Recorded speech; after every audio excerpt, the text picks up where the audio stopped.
When we talk about narcissistic behavior, one of the most misunderstood dynamics is where real control actually comes from. Most people assume it comes from power, status, or intimidation, but psychologically, it doesn't. It comes from emotional reactivity. That is the real currency being exchanged in these interactions.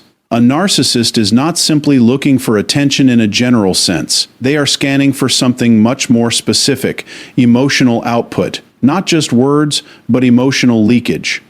The tone of your voice when you're frustrated. The slight hesitation when you're unsure. The over-explaining when you feel guilty. The escalation when you feel disrespected. All of it becomes usable data. And here is the part most people miss. The narcissistic pattern is reinforced not by your compliance, but by your reaction. Even negative attention still functions as engagement. Even anger still gives them confirmation that they can affect you. In their internal framework, influence is influence, regardless of whether it feels positive or negative to you. So when we say respect begins when emotional reactivity ends, we are not talking about being cold or disconnected from life. We are talking about removing the signal they are trained to read, because from a psychological standpoint, you cannot manipulate what does not respond in a predictable emotional pattern. Think of it like a feedback loop. A narcissist says something provocative. They observe your reaction. If your reaction contains emotion, defensiveness, anger, anxiety, explanation, they now have a map. They learn, this works. And anything that works gets repeated. Not because they are consciously calculating it every time, but because human behavior reinforces patterns that produce predictable outcomes. Now contrast that with a different response. Calm acknowledgement, neutral tone, no emotional escalation, no justification, no attempt to correct perception in the moment. What happens then is not immediate change in the MIT, is confusion in the system. The expected outcome does not appear. And when expected outcomes don't appear consistently, behavior loses momentum. This is where emotional detachment becomes powerful, but it has to be understood correctly. It is not suppression. It is not pretending you don't feel anything. It is the discipline of not transmitting emotion in a way that becomes exploitable. You can feel frustration internally and still choose not to express it as reactive fuel. That distinction is critical. Because narcissistic dynamics are not sustained by what you feel. They are sustained by what you reveal under pressure. When you stop over-explaining yourself, you remove one of the primary entry points. When you stop defending your character against every accusation, you stop participating in the narrative battlefield they construct. When you stop chasing understanding from someone who benefits from misunderstanding you, you begin to exit the system entirely. And something subtle happens at that point. The dynamic shifts from control to uncertainty. Not because you are dominating them, but because you are no longer predictable in the way they require. You are no longer offering emotional consistency they can harvest. This is also why calmness is often misread as weakness by those who are used to emotional volatility. In reality, calmness under provocation is a higher level of control. It means your internal state is no longer being dictated by external behavior. That is the exact opposite of manipulation vulnerability. At a deeper level, this is not just about dealing with a narcissist. It is about training your nervous system to stop equating provocation with obligation. You are not obligated to match energy. You are not obligated to explain yourself into clarity for someone committed to misunderstanding you. And you are not obligated to prove emotional legitimacy in real time, because the moment you do, you step into their framework instead of your own. And this is where the real shift happens, when your default response is no longer emotional participation, but measured presence. You begin to realize that power was never in the argument. It was in whether you chose to enter it emotionally in the first place. And once that is understood deeply, your entire interaction with disrespect changes not because others suddenly become better, but because you stop feeding the pattern that required your reaction to survive. And in that space of emotional non-reactivity, something becomes very clear. You are no longer available for psychological access on demand. That is the moment the entire dynamic starts to lose its grip. Most people misunderstand boundaries because they treat them like announcements. They believe a boundary is something you say clearly enough, strongly enough, or emotionally enough that the other person will finally get it. But in reality, psychologically speaking, a boundary is not defined by language. It is defined by enforcement. A narcissistic personality structure does not respond to stated limits in the way most people expect.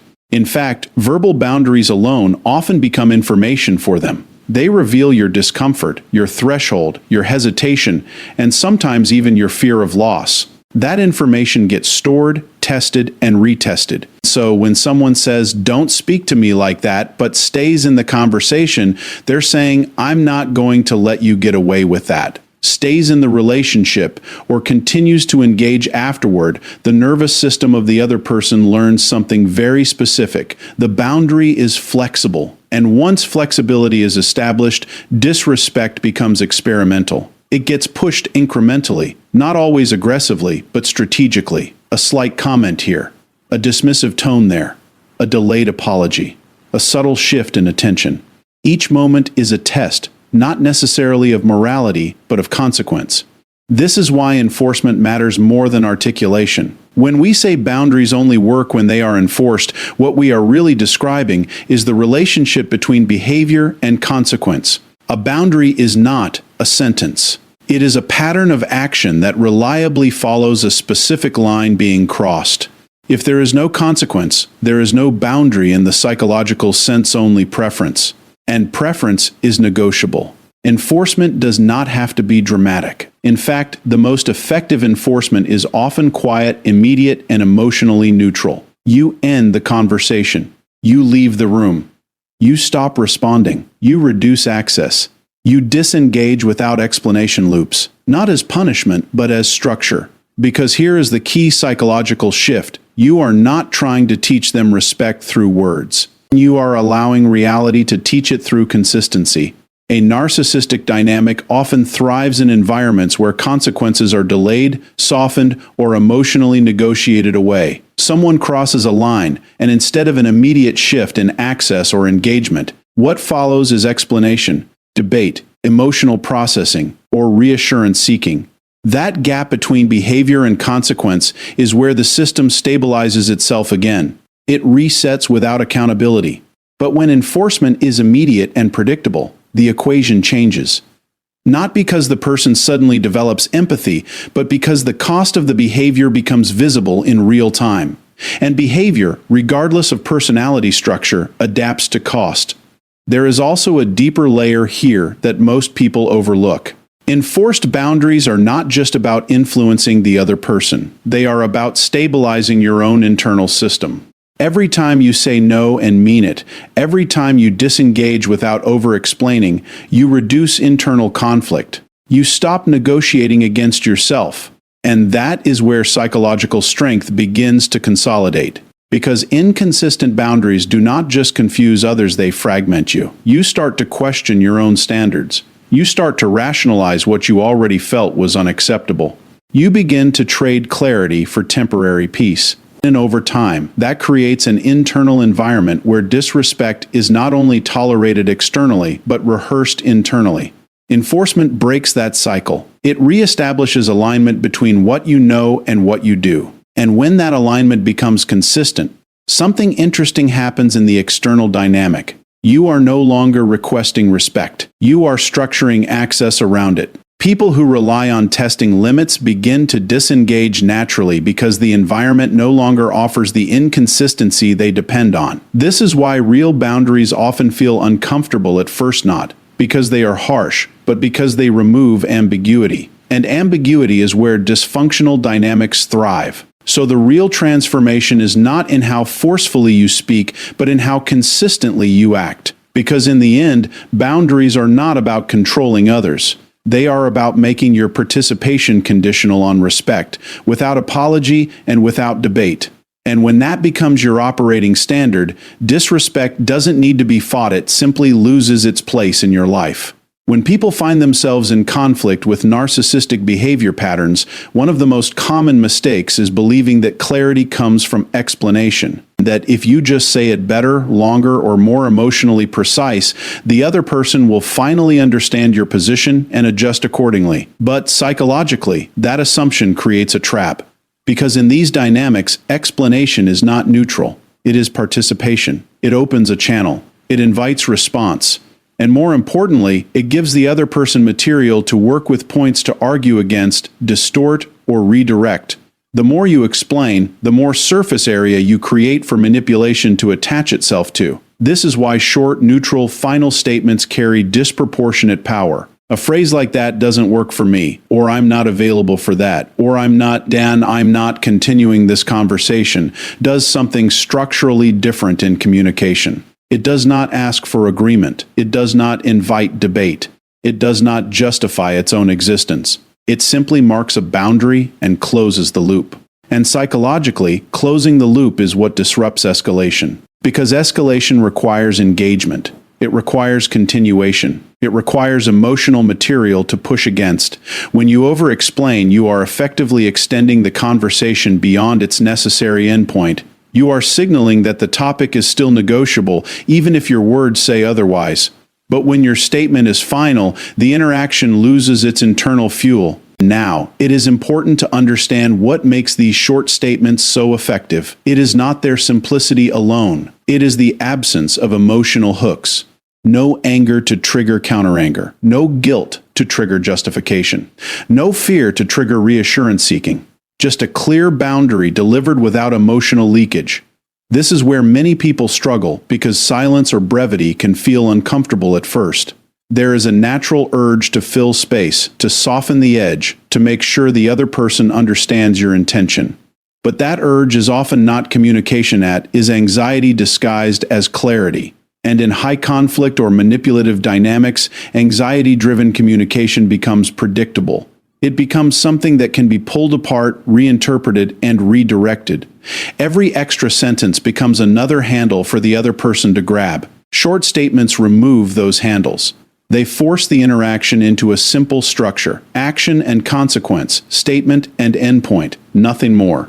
There is also a deeper psychological shift that happens when you consistently communicate this way. You begin to internalize the idea that your position does not require external validation to be legitimate.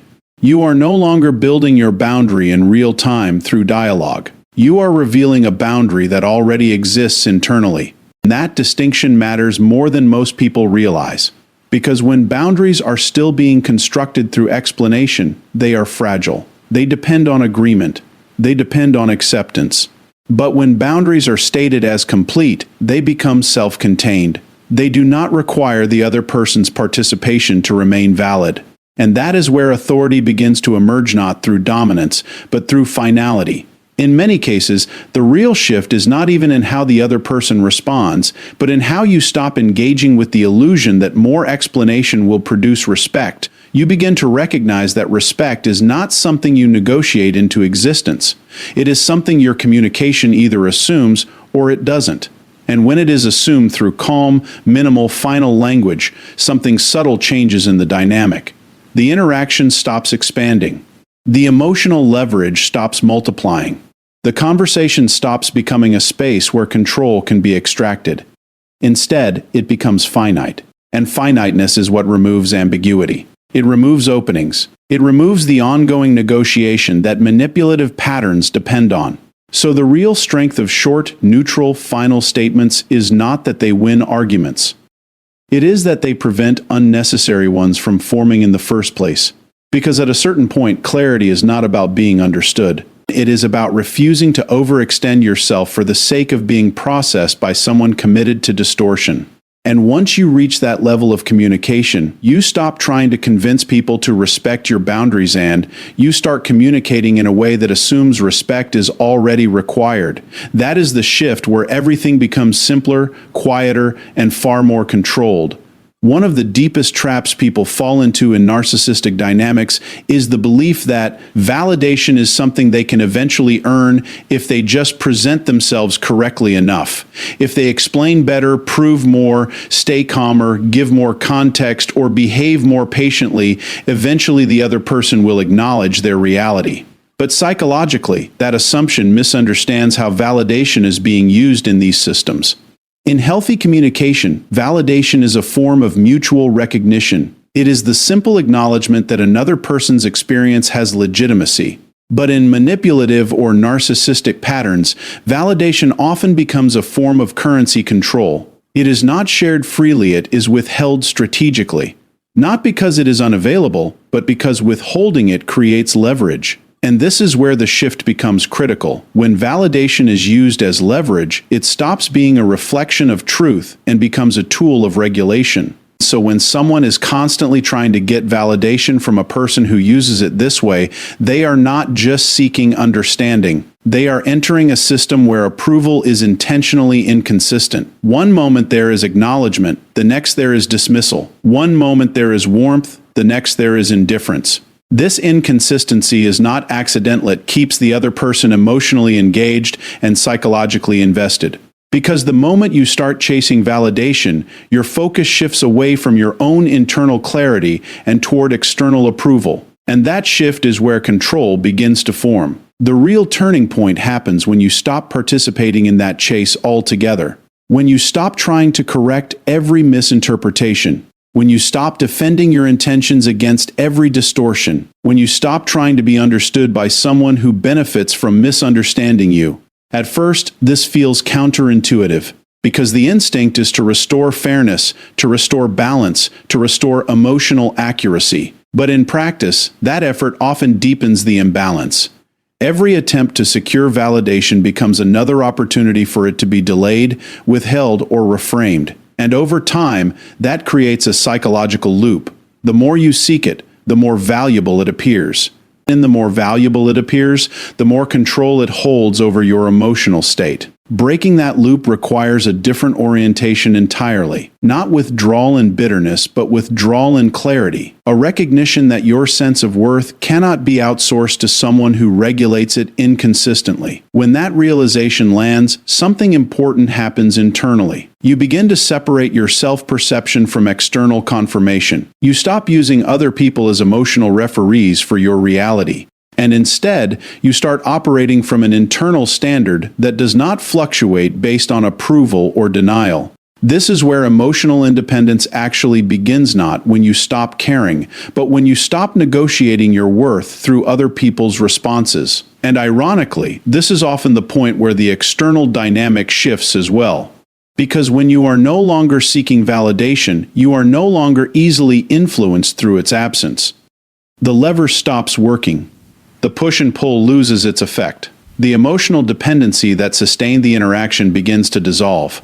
But the deeper benefit is internal. You reclaim mental space that was previously occupied by interpretation, justification, and emotional recovery. You no longer spend energy trying to repair distortions in someone else's perception of you. And what remains is something far more stable. A sense of self that does not require permission to exist clearly. Because once you stop competing for validation that was never meant to be consistent, you stop living inside a system where your worth is always under negotiation. And in that shift, you begin to understand a simple but powerful truth. You were never lacking validation, you were just giving too much authority to the wrong source. Silence is often misunderstood in conflict dynamics, especially when dealing with manipulative or narcissistic patterns. Most people associate silence with avoidance, weakness, or emotional shutdown. But in psychological terms, silence can be one of the most precise tools of regulation and control you have available if it is used intentionally rather than reactively. Because silence, when applied correctly, is not empty. It is information. It communicates boundaries without escalation, refusal without argument, and disengagement without emotional fuel. And in dynamics where attention and reaction are being actively extracted, silence becomes a disruption in the system itself. To understand why this works, you have to look at what these interactions depend on. Many high-conflict personalities are not just looking for agreement or disagreement. They are looking for movement, any movement. A response, a defense, an explanation, a correction. Because movement means engagement, and engagement means access. So when you respond, even negatively, you are still participating in the structure of the interaction. You are still inside the frame.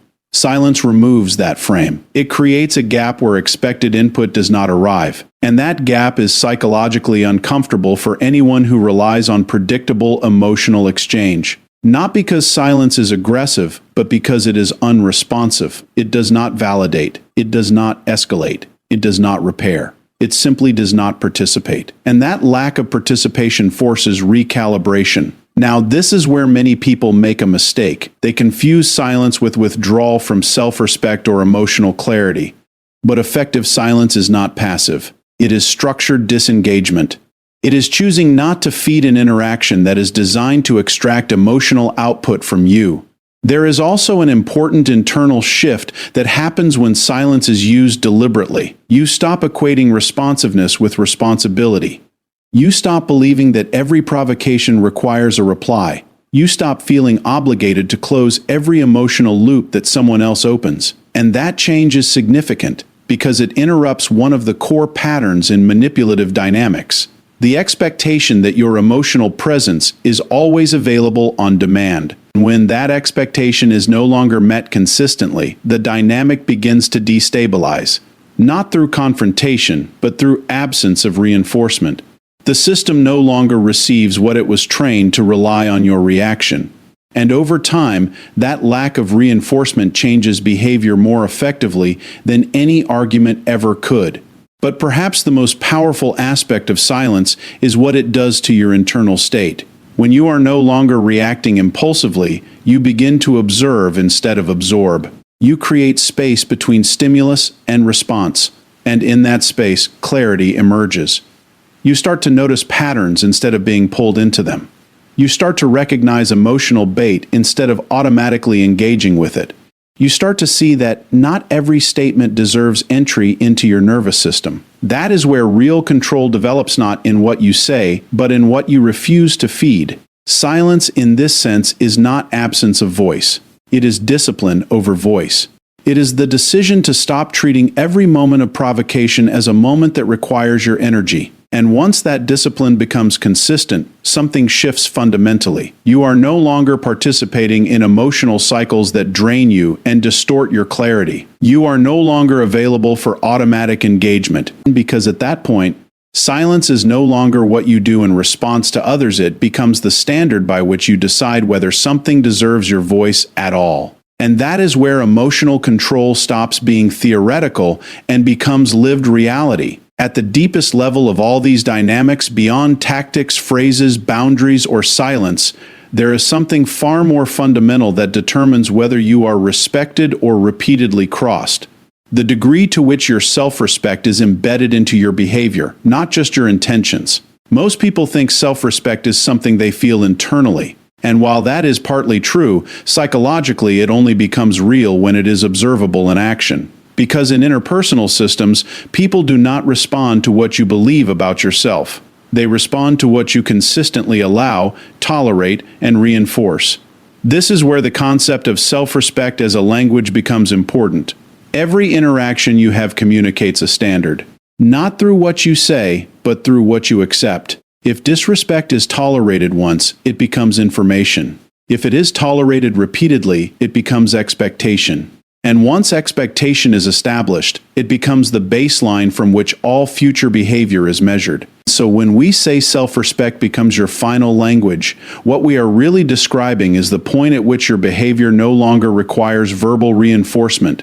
It is already built into your presence, your decisions, your exits, and your consistency. At this stage, you are no longer negotiating your worth in real time. You are not explaining your limits. You are not trying to convince people to meet you at a standard you yourself are still wavering on. Instead, your actions reflect something stable. This is acceptable, and this is not. And that stability is what changes the psychology of how others interact with you. Because in human behavior, people are constantly mapping consequences, not always consciously, but reliably. They observe patterns. They learn what happens when they push a boundary, what happens when they withdraw attention, what happens when they escalate behavior, and over time, they adjust accordingly. If your response to disrespect is inconsistent, the system remains open-ended. It stays exploratory. But when your response becomes consistent, something important happens. The uncertainty disappears.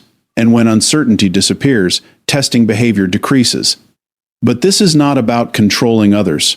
It is about removing ambiguity from your own behavioral framework. Because ambiguity in self-respect is what creates internal conflict. It is what leads to overthinking after interactions, regret after compliance, and frustration after silence is broken too soon.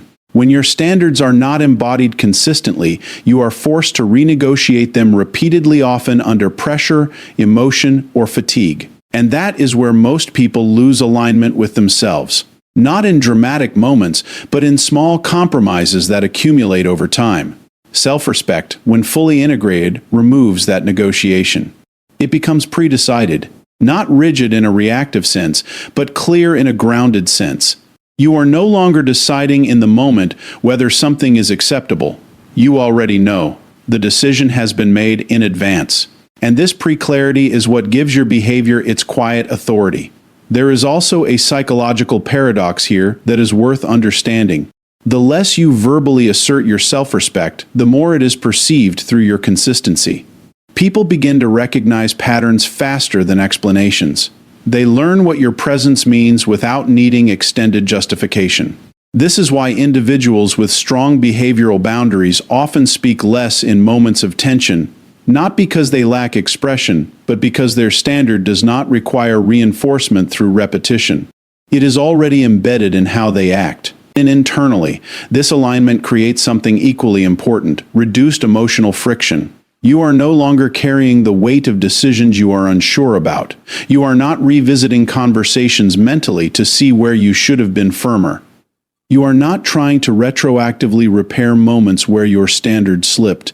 Instead, your energy is preserved because your actions and your values are no longer in conflict. Ultimately, self-respect becomes your final language when you no longer rely on persuasion to establish it, when you no longer outsource its validation, when you no longer treat it as something that must be defended verbally instead of demonstrated behaviorally. At that point, something subtle but powerful shifts in every interaction you enter. You are no longer asking to be treated well. You are simply participating in environments where poor treatment does not survive contact with your consistency. And the message becomes clear without a single extra word. Your standards are not negotiable because they are already lived.